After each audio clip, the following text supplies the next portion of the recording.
The testing to evaluate a patient for gastroesophageal reflux disease may take many forms.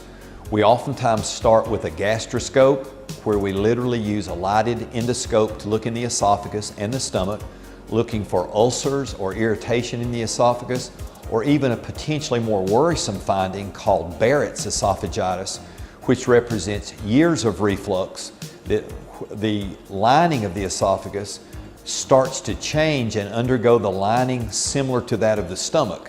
And this increases the chances of a patient developing an esophagus cancer. We oftentimes also look in the stomach, checking for a hiatal hernia,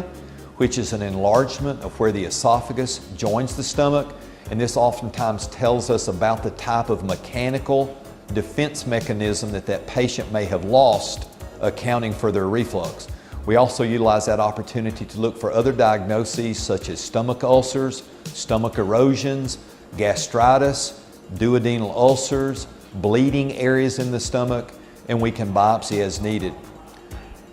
Another test that is often used is an upper GI barium study, where we ask our radiologist to give the patient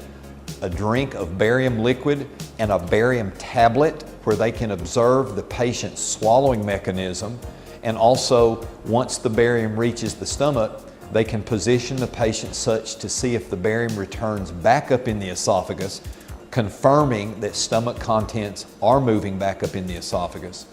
We also use a test called esophageal motility, where we literally place a small monitor in the esophagus to check the movement potential of the esophagus, to verify that the esophagus has not lost its propelling activity to be able to push food or food contents down into the stomach. And then lastly, we'll oftentimes place an acid monitor in the esophagus that the patient wears, with no wires or tubes connecting that monitor to the patient, that records their acid